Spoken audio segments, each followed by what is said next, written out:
네, 정용실의 뉴스 브런치 항상 여러분들과 함께 프로그램 만들어가고 있습니다. 오늘도 뉴스픽으로 시작을 해보죠. 더공감 여성정치연구소의 송문희 박사님 안녕하세요. 네, 안녕하세요. 전혜연 사평론가 안녕하십니까. 네, 안녕하세요.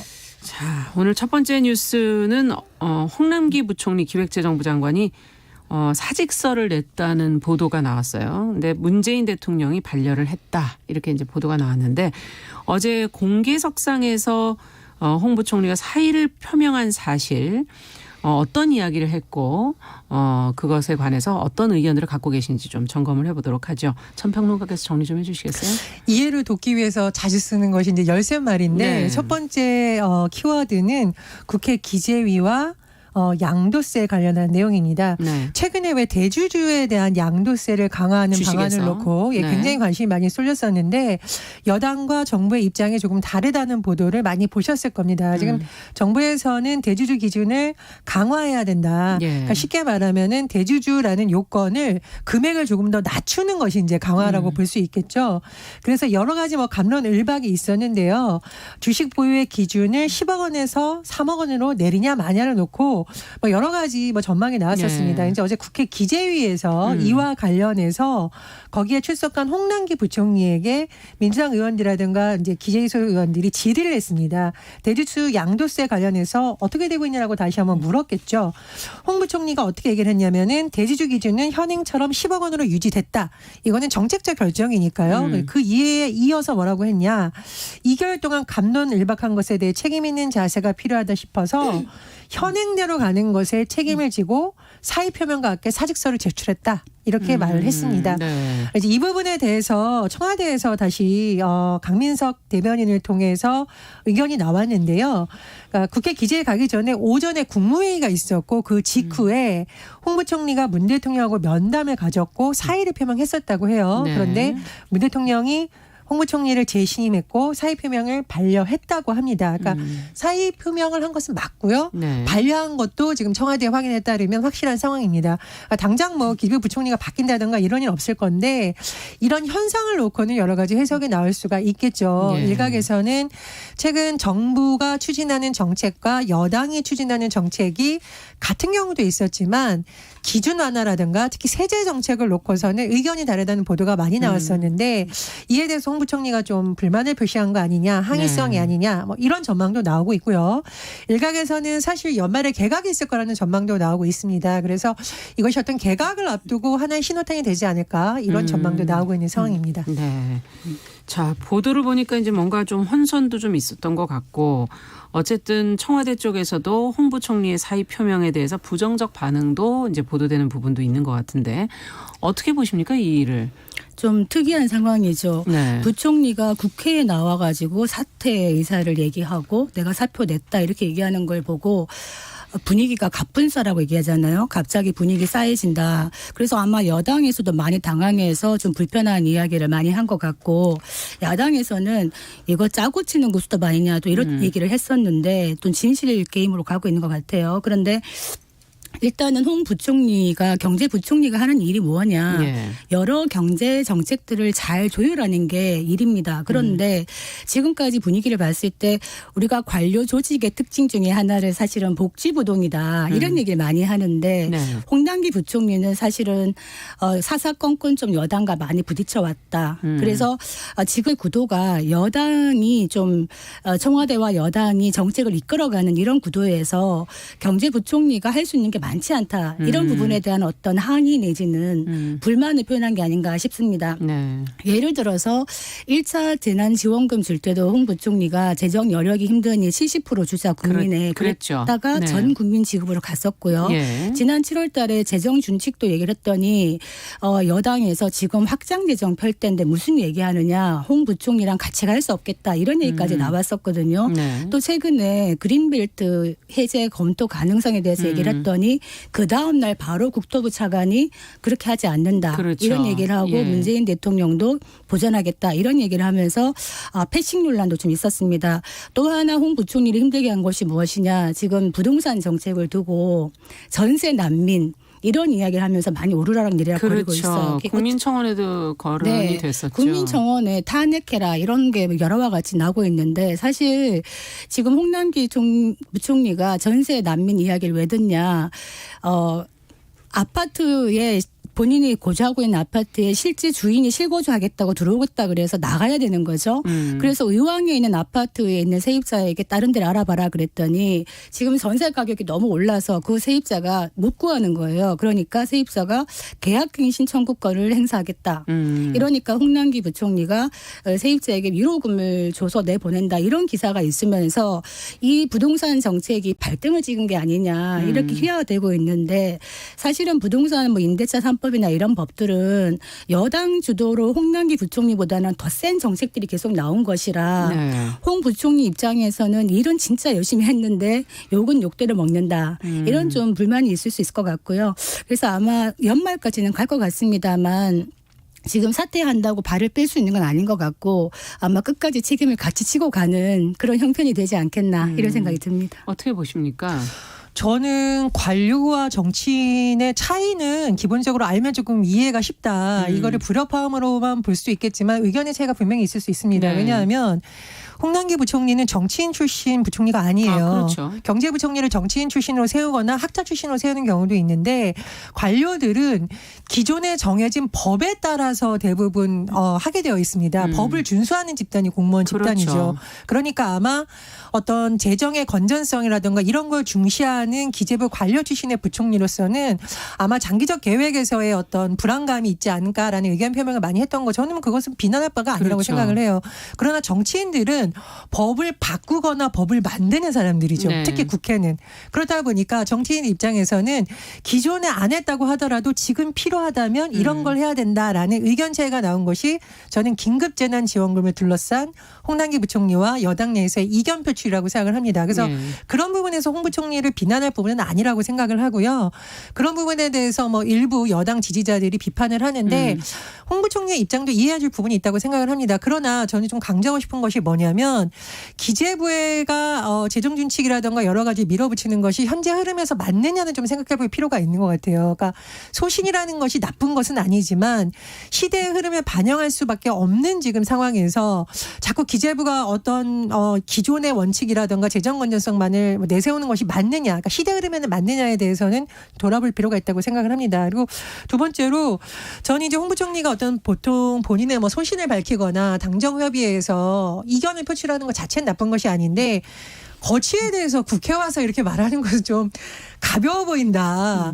어쨌든 한 나라의 부총리이고 많은 지금 중요한 정책에 대해서 국민들이 관심을 갖고 있는데 뭐 내부에서 소통을 하고 불만할 수 있겠죠. 근데 오늘 청와대 사표냈다라는 것을 국회 와가지고 이렇게 얘기하는 것은 좀 가벼운 처신이 아닌가 싶습니다. 그래서 그런 부분에 대해서는 뭐 여당이라든가 청와대라든가 부총리가 좀 허심탄회한 대화를 할 필요가 있다 이렇게 그러네요. 봅니다. 그 네. 홍남기 부총리가 이런 얘기를 했습니다.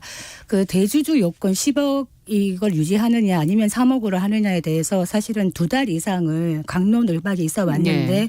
결국에는 10억을 유지한다. 이게 어떤 의미가 있냐면 단순히 어떤 뭐 양도세 이런 문제가 아니라 이게 동학개미 즉 개인 투자자들의 반발과 여야 모두에서 거센 반발이 있었기 때문에 물러선 감도 있습니다만 실제로는 이 정책이 문재인 정부의 100대 국정 과제 중에 하나입니다. 네. 우리가 개혁이라고 얘기할 때 세금에 있어가지고 조세의 정의, 과세 형평 이런 얘기를 하면서 근로소득 못지않게 자본이득이라든가 금융소득에 대해서 과세가 제대로 이루어지지 않기 때문에 이거를 제대로 해야 된다. 그래서 3억 원으로 하겠다라는 게 2018년 2월에 이미 시행령으로 된 상태입니다. 네. 그런데 지금의 상황에서 물론 코로나19로 인해서 여러 가지로 힘들고 이런 상황에서 또 집권 여당으로서는 이걸 또 고려하지 않을 수는 없습니다만 이런 부분에 대해서 홍남기 부총리로서는 나는 할 만큼 최선을 다했다라는 그렇죠. 이야기는 할 필요가 있지 않았나 이런 생각이 듭니다. 네. 저는 근데 그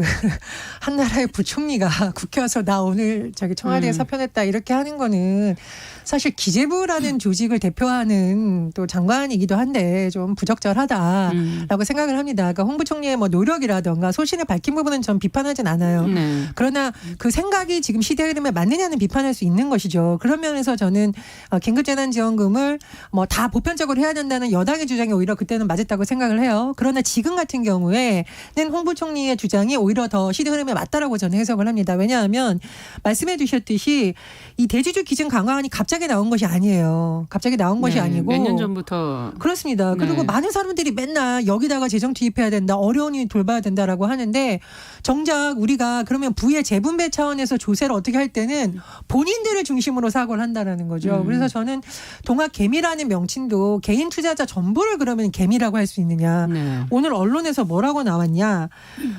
이 사람들은 개미가 아니다. 주식을 종목당 3억 원 넘게 갖고 있는 건 개미가 아니라 주식 부자라고 해야 되는 거 아니냐라는 의견도 나오고 있거든요. 그래서 이 부분에 있어서는 오히려 여당의 지금 주장이 뭉색하고 홍 부총리의 주장이 맞다라고 생각을 합니다. 그러나 어쨌건 본인의 거취와 관련해서 그것도 대통령과 대통령의 임명권인 상황에서 국회 와서 이렇게 불만 표시하듯이 하는 부분은 좀 더 신중했어야 된다고 봅니다. 그 정의당의 김종철 대표가 민주당의 조세 원칙이 후퇴하고 있다 이런 얘기를 하면서 개혁의 초심으로 돌아가라 이런 얘기를 해요. 그러니까 개혁은 욕먹을 각오로 하고 하는 것이다. 그런데 당장 뭐 여당 입장에서는 보궐선거도 있고 그래서 그렇죠. 표를 의식 안 할 수는 없습니다만 표를 의식하는 정치권과 다르게 이 나라 살림을 맡고 있는 관료들은 또 걱정을 할 수밖에 없는 부분이라 이 부분은 조세 원칙이 후퇴하고 있다는 말에서 좀 생각할 바가 있다. 지금 재산세 인하도 여당에서는 9억으로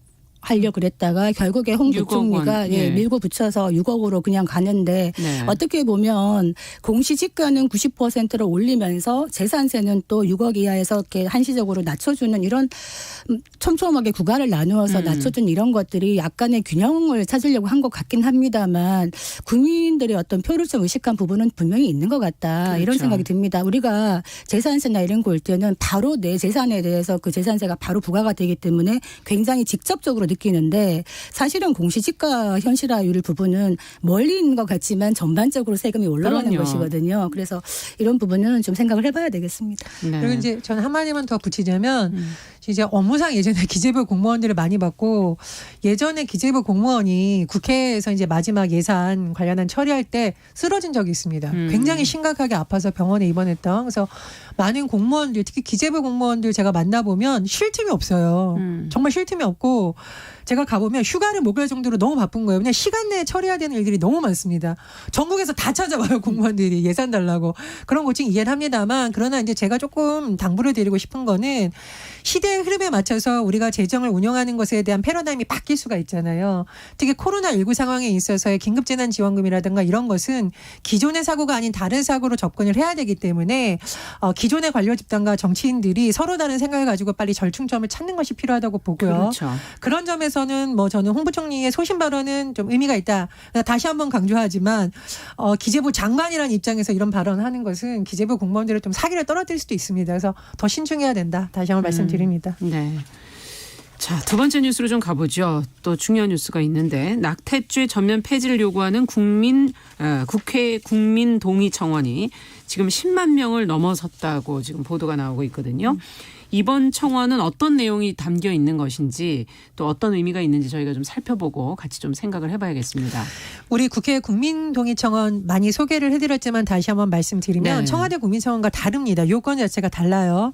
30일 동안 10만 명 정도의 동의를 받으면 국회 상임위에 이 내용이 올라갑니다. 네. 그래서 이게 법 개정이 필요할 수도 있겠구나 혹은 이런 법을 만들어야 되느라는 국민의 의견이 이제 국회로 올라가는 시스템이죠. 그렇죠. 여기에 최근 올라온 내용이 낙태죄 전면 폐지에 관한 내용이고 네. 요건이 10만 명을 넘어섰습니다. 그럼 이제 국회 상임위에 올라갈 확률이 거의 뭐 100%다라고 봐야 되는데 이 방송을 들으시는 분들이 굉장히 헷갈릴 게 낙태죄가 폐지된 거 아니야라고 생각하실 수가 있습니다. 왜냐하면 헌법재판소에서 낙태죄 조항이 헌법 불합치로 이미 판결을 했었고 네. 올해 12월 31일까지 법 개정 시한까지 정해놨습니다. 네. 그런데 문제는 이게 논란이 되는 이유가 뭐냐면요. 정부에서 지난 10월 7일 이렇게 법을 개정하겠습니다라는 입법 예고를 하면서 사실상 낙태죄를 폐지하는 것이 아니라 유지를 한다라는 지금 비판을 하고 있는 거죠. 왜냐하면 그동안 여성계에서 주장해온 것은 낙태죄를 임신 몇 주 나누지 말고 그냥 전면 폐지해라라는 거였어요. 네. 근데 정부의 안은 뭐냐면 임신 초기 14주까지는 절차적 요건 없이 할 수 있도록 하고 임신 15주에서는 24주는 뭐 조건부 낙태 이런 식으로 한 겁니다. 그래서 굉장히 구간을 나누어서. 그렇죠. 이제 예. 주수라고 하죠. 주별로 다르게 하는 것.